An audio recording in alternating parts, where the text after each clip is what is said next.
प्यारे विद्यार्थियों, ये वक्त आपके लिए मंगलमय हो, ये दिन आपके लिए मंगलमय हो। और इसी मंगल कामना के साथ एक और बात भी कहना चाहते हैं कि कोरोना नामक बीमारी के कारण जो ये संकट काल है, इस संकट काल में अपने कार्यों के द्वारा जिस प्रकार आप लोगों ने देशभक्ति का प्रकटीकरण किया है, उस भाव को मैं नमन करते हुए आज के इस कालांश में उस पाठ की ओर लेकर के चलते हैं जिसकी पृष्ठभूमि ही देशभक्ति है। आपके क्षितिज भाग 2 के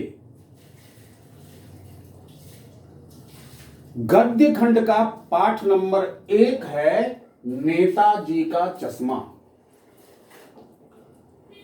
थोड़ा समझने वाली बात यह है कि एक निश्चित भूभाग, यही देश नहीं कहलाता, बल्कि एक निश्चित भूभाग में रहने वाले मनुष्य हो, सभी जीव हो, पशु पक्षी हो, पेड़ पौधे हो, ये सब मिलकर एक देश बनते हैं। और इनसे प्रेम करना, इनकी समृद्धि के लिए अपने निर्दिष्ट कार्यों को संपन्न करना, ये देशभक्ति को प्रकट करता है। उस आधार पर सारे लोग अपने अपने काम के माध्यम से, जो उनकी अपनी सकारात्मक सोच है उसके माध्यम से, अपने अंदर की देशभक्ति को प्रकट करते हैं। अर्थात केवल सीमा पर जाकर शत्रुओं से युद्ध करना यही देशभक्ति नहीं है। ये लाखों करोड़ों जो लोग हैं, वे लोग जो लगातार ये प्रयास कर रहे हैं अपने कामों के माध्यम से सकारात्मक परिणाम जो दे रहे हैं, वो सब देशभक्ति के अंतर्गत आता है। एक छोटा सा उदाहरण है कि स्वच्छ भारत अभियान के अंतर्गत आप केवल एक काम करते हैं कि गंदगी नहीं फैलाते हैं, और जो कुछ भी कूड़ा करकट आपके घरों से निकलता है और उसको एक निर्दिष्ट स्थान पर ले जाकर के डाल आते हैं, यह भी देशभक्ति है। तो आइए देखते हैं इस पाठ में इन तमाम विचारों और भावों से संबंधित कथानक क्या है। ध्यान दीजिएगा, पाठ की शुरुआत होती है एक कस्बे से।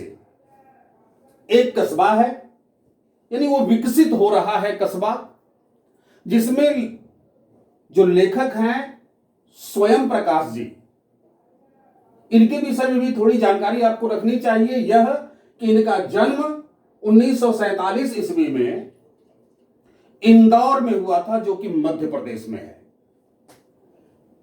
इनकी शिक्षा मैकेनिकल इंजीनियरिंग की पढ़ाई करने के बाद राजस्थान में औद्योगिक संस्थानों में इन्होंने नौकरी की। नौकरी करने के बाद अपनी इच्छा अनुसार उन्होंने सेवानिवृत्ति ले ली, जिसको आप लोग अंग्रेजी में कहते हैं वॉलंटियर रिटायरमेंट। ऐसा करने के बाद वो चले आए कहां? भोपाल। अब भोपाल आकर के भोपाल में उन्होंने वसुधा पत्रिका का संपादन शुरू किया और कर रहे हैं। आगे चलकर इनका कहानी संग्रह है, जिसमें इन्होंने लिखा सूरज कब निकलेगा, एक कहानी है। आदमी जात का आदमी, आएंगे अच्छे दिन भी, संधान, ऐसी कहानियां इन्होंने लिखी। साथ ही बीच में विनय और ईंधन नामक उपन्यास भी लिखा। समय के साथ इनको सम्मान भी मिला, जैसे पहल सम्मान मिला, वनमाली पुरस्कार इनको मिला, राजस्थान साहित्यिक अकादमी का पुरस्कार इनको मिला। वास्तव में स्वयं प्रकाश जी की साहित्यिक विशेषताएं क्या हैं?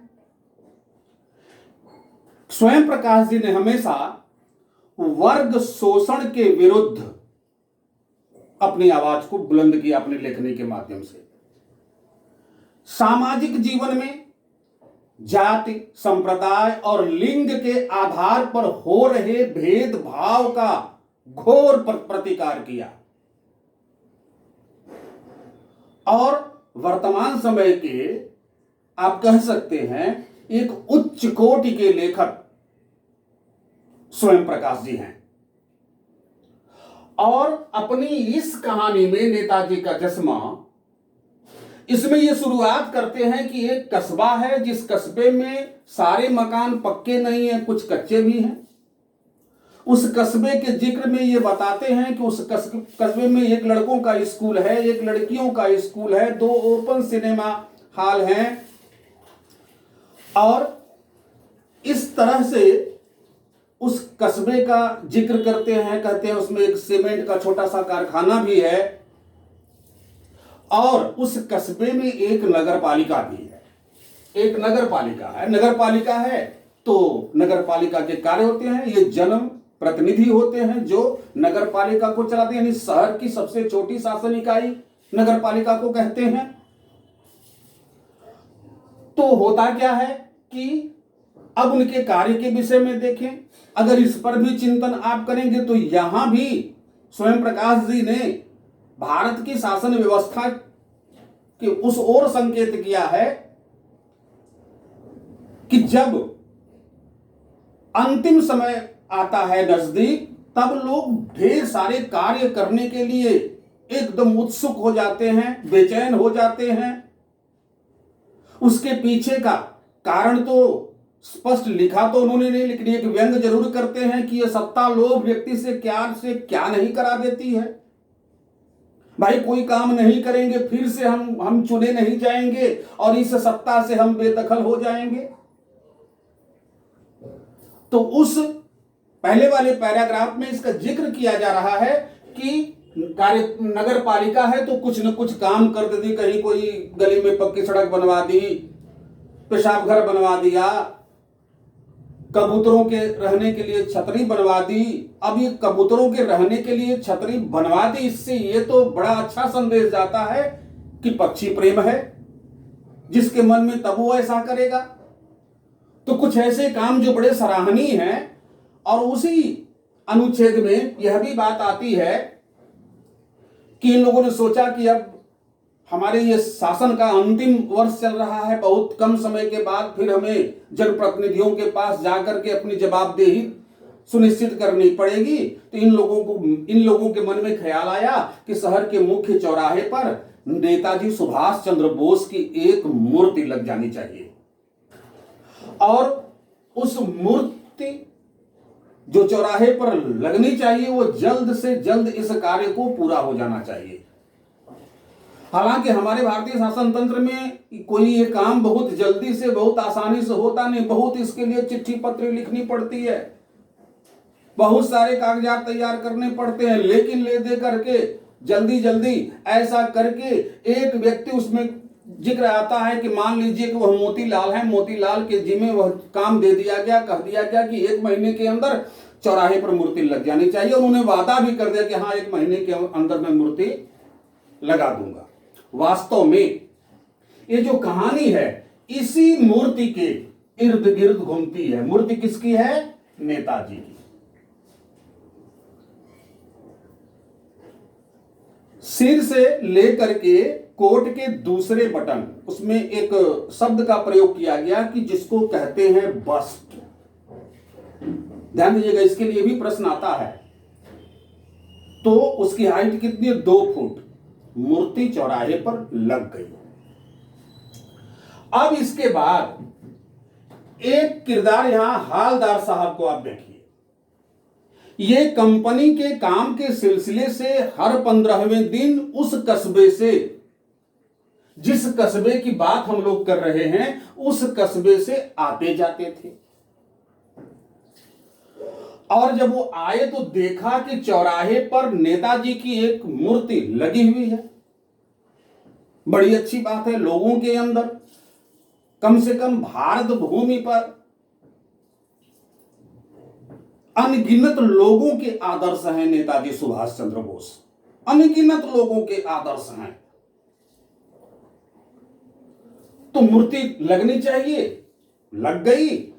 लेकिन होता क्या है, इसी मूर्ति के इर्द गिर्द सारी कहानी घूम रही है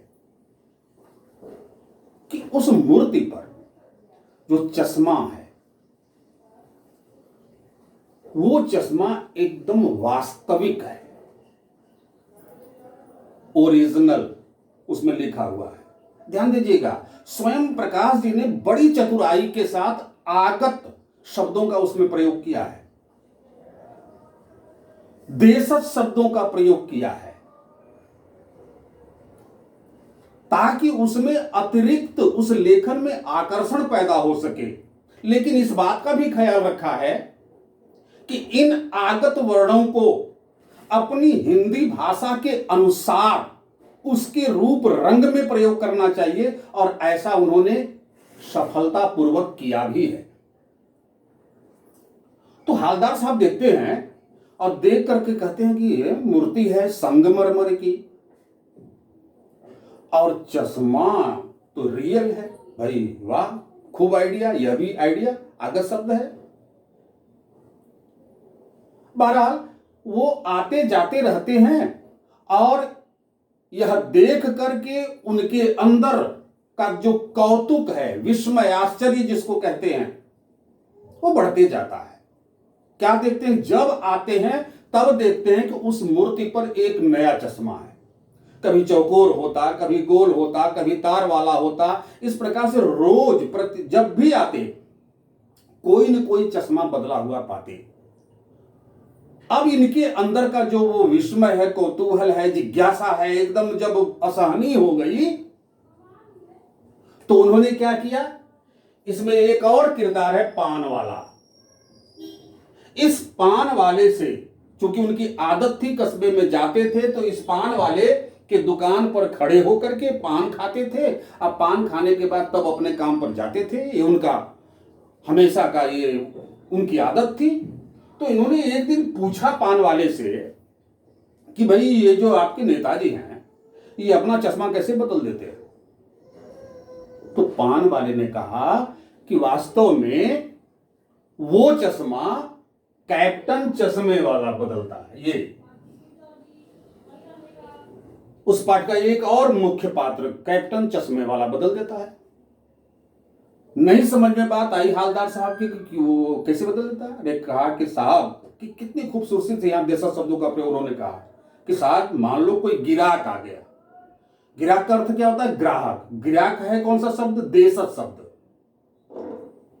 तो वो बदल देता है। क्यों बदल देता है? कि मान लीजिए कोई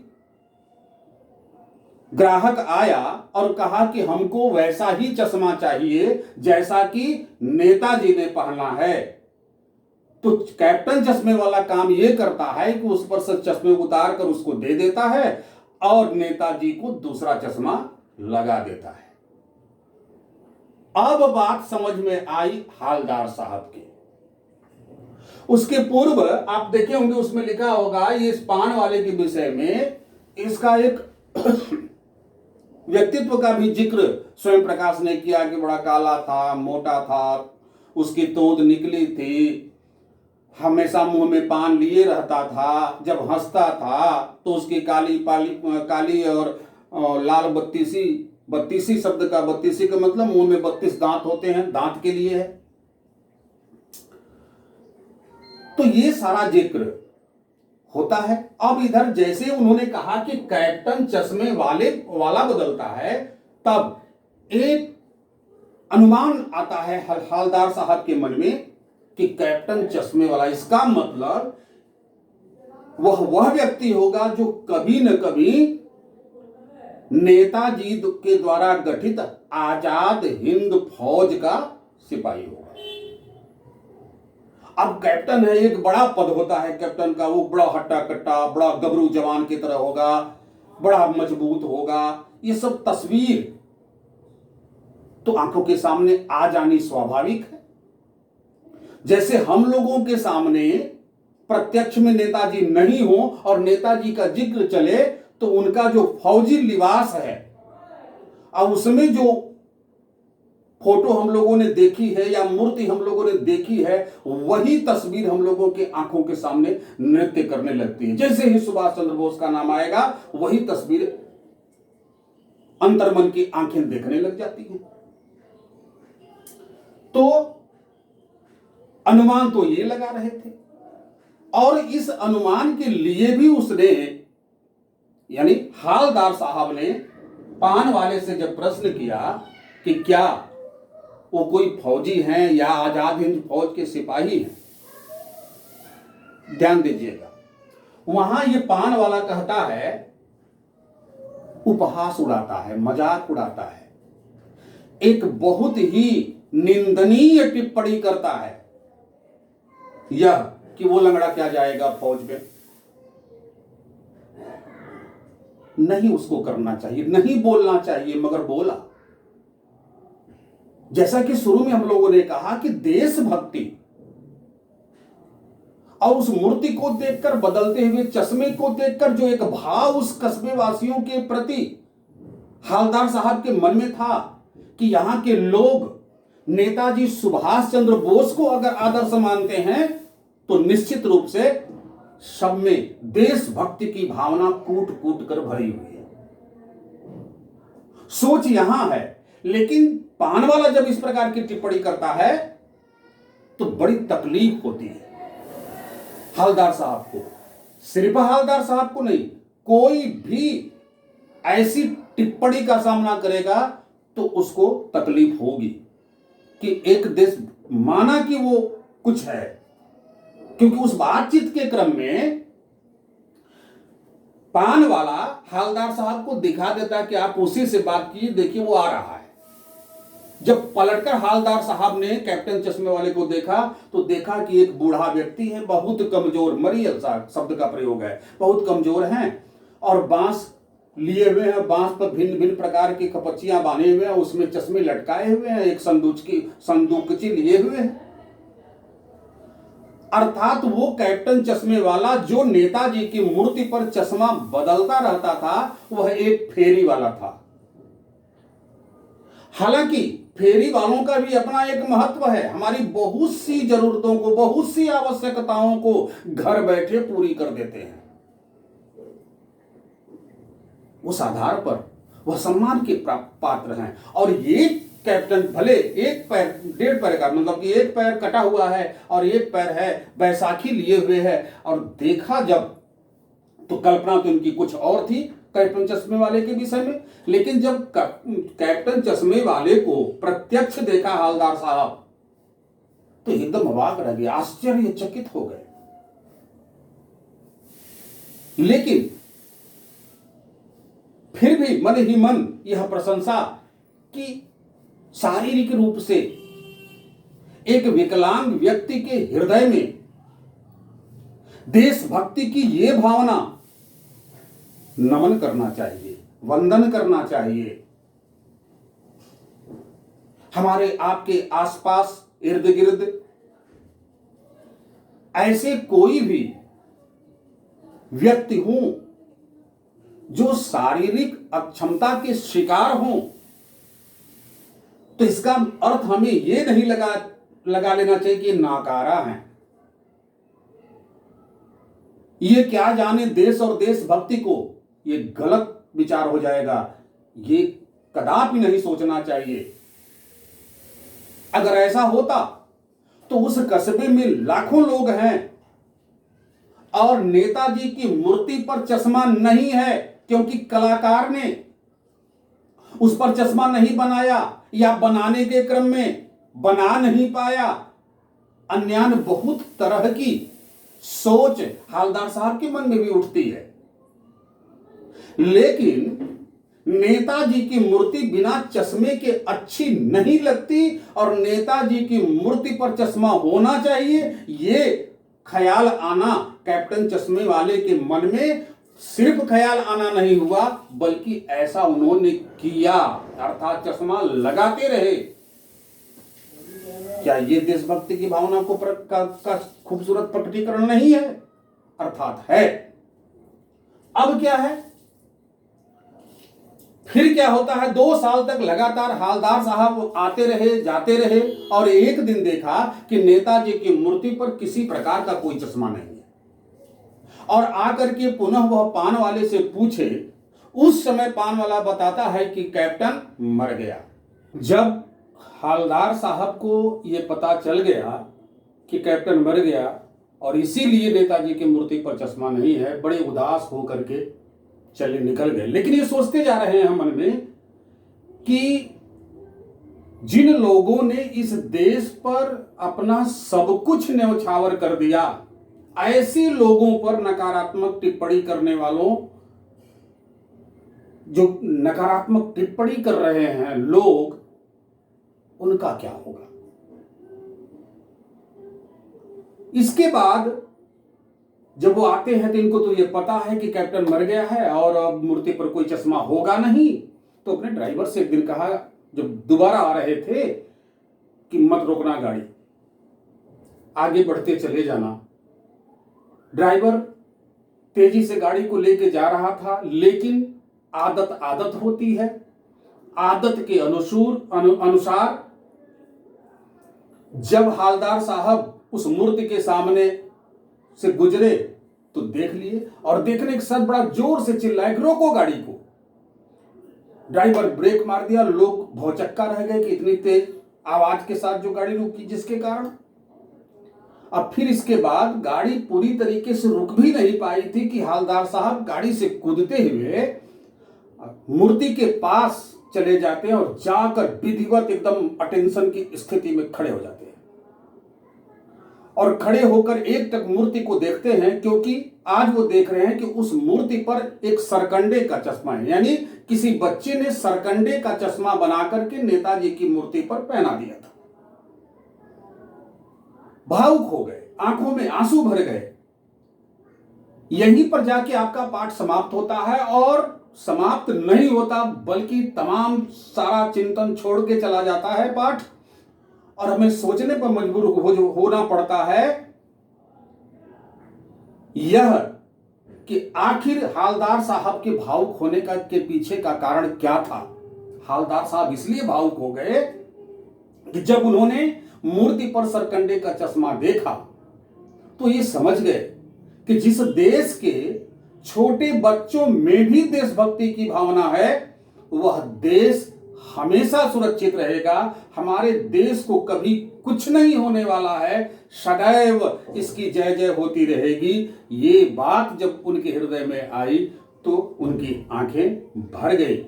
इस प्रकार से हम लोगों ने देखा कि जो भी व्यक्ति जिन भी कार्यों में लगा हुआ है, अपने कार्यों को करते हुए देश प्रेम को या अपने अंदर की देशभक्ति को प्रकट कर सकता है।